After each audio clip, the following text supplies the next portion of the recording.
Hola queridos amigos, es un placer estar con vosotros en este día para seguir reflexionando juntos en torno a estos temas que nos ayudan a comprender cómo tener una mejor calidad de vida. El texto que quiero desarrollar con vosotros en esta mañana está en 2 de Corintios, en el capítulo 10 y el versículo 5, y dice así: derribando argumentos y toda altivez que se levanta contra el conocimiento de Dios, y llevando cautivo todo pensamiento a la obediencia a Cristo. Déjame que hable contigo brevemente de lo que dice este pasaje: llevando cautivo todo pensamiento a la obediencia a Cristo. Alguien dijo alguna vez que nosotros no podemos evitar que los pájaros vuelen sobre nuestra cabeza, pero sí podemos evitar que esos pájaros hagan nido. ¿Qué significa esto?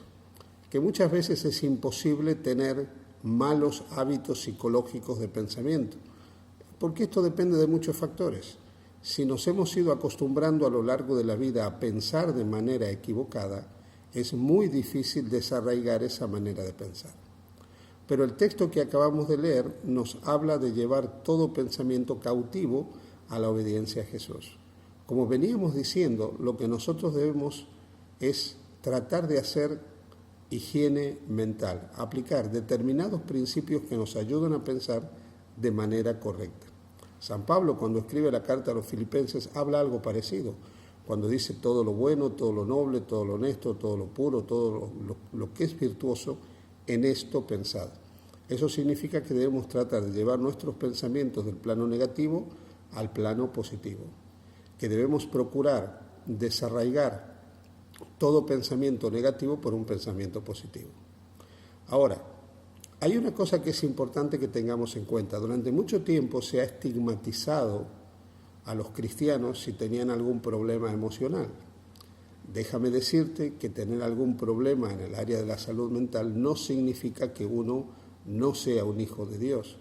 A veces hemos hecho sentir a las personas que si se sentían mal emocionalmente, que si psicológicamente estaban mal, era porque les faltaba fe. La fe en el Señor no tiene nada que ver con nuestros estados de salud mental, como tampoco tendría nada que ver la fe en el Señor con un problema cardíaco o un problema locomotor. Nosotros podemos tener problemas en diferentes áreas de nuestra salud. La salud mental forma parte de nuestra salud integral.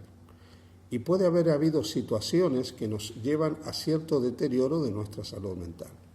Por otra parte, es importante que nosotros podamos comprender que una cosa es vivir en un estado psicótico, tener una psicosis, que es cuando uno ya pasa la línea de la realidad y vive fuera del marco de la realidad, y otra cosa es que nosotros podamos tener alguna carencia en el área de la salud mental, alguna disfuncionalidad, algún problema, algún tipo de trastorno. Hoy quiero hablarte por eso de lo que yo denomino los santos enfermos de la Biblia. Personajes que tuvieron problemas en el área de su salud mental y no por eso dejaron de ser instrumentos en las manos de Dios, y mucho menos, no por eso dejaron de ser amados por Dios. Los trastornos en el área de la salud mental son varios y quiero comentarlos contigo porque quizás de alguna manera esto te permita que puedas identificar quizás lo que está ocurriendo en tu vida, cómo te sientes, qué te está pasando. Y quiero en este sentido hablar de algunos personajes que tuvieron algunas características particulares. Por ejemplo, Sansón. ¿Cuántas veces habremos escuchado hablar de la historia de Sansón? Sansón tuvo lo que podríamos denominar el trastorno narcisista, basado en la famosa fábula de Narciso, aquel que se contemplaba en un estanque de agua y de tanto mirarse se enamoró de sí mismo. El trastorno narcisista es eso, estar enamorado de uno mismo. ¿Cómo podemos saber que Sansón tenía trastorno narcisista? Por su conducta. Era una persona que hacía gala de la fortaleza que él tenía. Era tan exagerado en la demostración de su fortaleza, quería mostrar tanto su capacidad, su fuerza, su virilidad, su poder, que cierta vez nos dice el relato bíblico, no solo sacó 2 grandes puertas de bronce de la ciudad de Gaza, sino que se las colgó a la espalda y caminó como en una procesión para que todos vieran la fortaleza que él tenía. Efectivamente, él tenía este trastorno. Pero cuando nosotros hablamos del caso de Saúl, ¿Qué podemos decir de Saúl? Indudablemente, cuando pensamos en el rey Saúl, vemos que Saúl llegó a tener lo que hoy denominaríamos esquizofrenia. Es indudable que Saúl tuvo brotes de esquizofrenia. Otro personaje de la Biblia que llama mucho la atención es el profeta Elías. El profeta Elías, que un día estaba en la gloria del Monte Carmelo y otro día estaba escondido en una cueva, un gran profeta de Dios. Cuando nosotros vemos el perfil psicológico de Elías, indudablemente tuvo lo que hoy llamaríamos trastorno bipolar, lo que antiguamente se llamaba trastorno maníaco-depresivo, eso de pasar de la euforia a la depresión con tanta facilidad.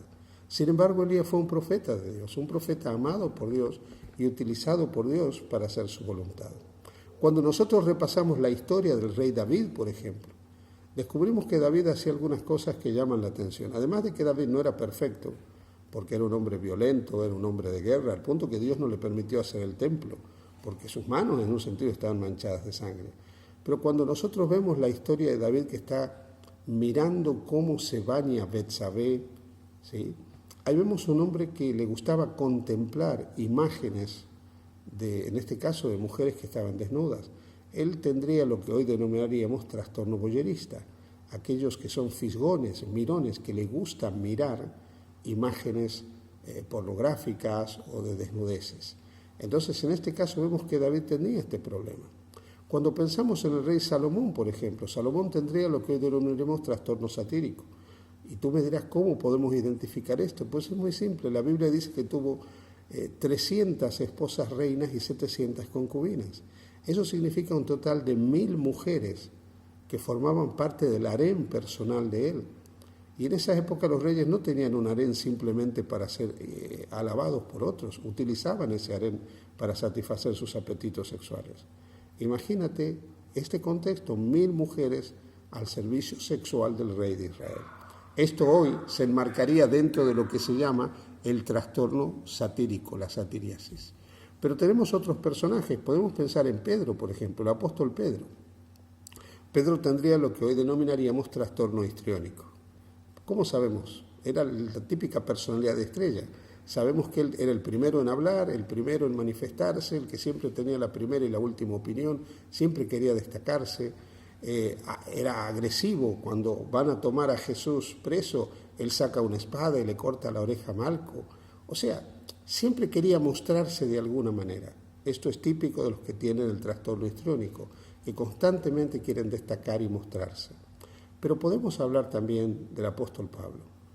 La Biblia dice que Pablo, respirando amenazas y muertes, pidió cartas para ir a perseguir a los cristianos de Damasco.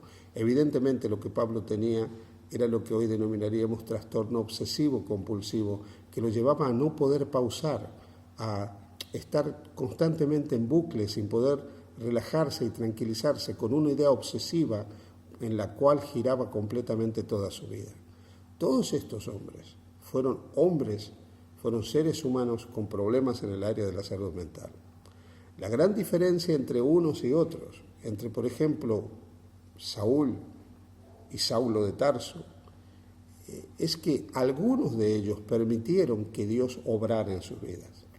Algunos de ellos permitieron que Dios actuara en su existencia. Algunos de ellos llevaron sus pensamientos cautivos a la obediencia a Cristo. Pusieron su mente bajo el control de Jesucristo. Y en la medida que pusieron su mente bajo el control de Jesucristo, sus vidas fueron transformadas, sus vidas fueron modificadas. Por eso San Pablo en Romanos, en el capítulo 12, habla de la renovación de nuestro entendimiento, la renovación de nuestra mente. Lo que nosotros debemos buscar es que el Señor Jesús pueda renovar nuestra mente, porque es ahí donde nosotros necesitamos comenzar nuestra sanidad interior, en la manera correcta de pensar. Y para esto tenemos que pedirle a Jesús que Él quite de nosotros los malos hábitos psicológicos, como los pensamientos negativos, como el rencor, como los celos, como la ira, como los malos pensamientos de cualquier tipo. Que Él tome el control de nuestros pensamientos, de tal manera que Él tenga el dominio sobre nuestras mentes. Sí, querido amigo, no podemos evitar que los pájaros vuelen sobre nuestra cabeza, pero sí podemos evitar que hagan nido si nosotros nos ponemos en las manos de Jesús. Dios te bendiga. Feliz día junto a Jesús.